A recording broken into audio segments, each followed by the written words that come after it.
Hello friends, welcome back to my channel English with Manik sir. Let's learn something new. তিনি ঘোলা জলে মাছ ধরে জেতার চেষ্টা করছেন। ঘোলা জলে মাছ ধরা একটি idiom.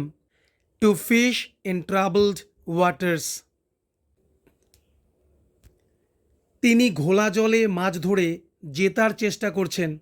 He is trying to win by fishing in troubled waters. তিনি ঘোলা জলে মাছ ধরে অনেক টাকা উপার্জন করেছিলেন।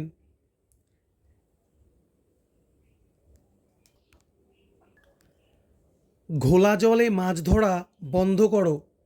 Stop fishing in troubled waters. কোম্পানির শেয়ারগুলো ক্রয় করে বা কিনে তিনি ঘোলা জলে মাছ ধরার চেষ্টা করছেন। He is trying to fish in troubled waters by buying the shares of the company. Next idiom, fish out of water. অস্বস্তিকর অবস্থার মধ্যে পড়ে যাওয়া।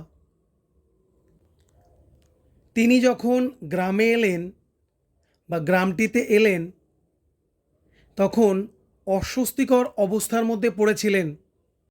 হি felt like a fish out of water when he came to the village. নতুন স্কুলে আমি অস্বস্তি বোধ করেছিলাম। I felt like a fish out of water at my new school. মিনাকে যখন রান্না করতে বলা হয়েছিল তখন সে একটা অস্বস্তিকর অবস্থার মধ্যে পড়ে গিয়েছিল বলে মনে হচ্ছিল বা লাগছিল। Meena looked like a fish out of water. Meena looked like a fish out of water when she was asked to cook. চলো এবার আমরা একটা স্ট্রাকচার শিখি।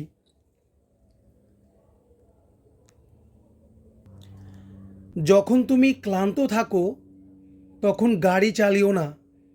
যখন তুমি ক্লান্ত থাকো গাড়ি চালিও না। Don't drive. Don't drive when you are tired. যখন তুমি অসুস্থ থাকো তখন কাজ করো না। Don't work when you are sick. যখন তুমি রেগে থাকো কথা বলো না। Don't talk when you are angry.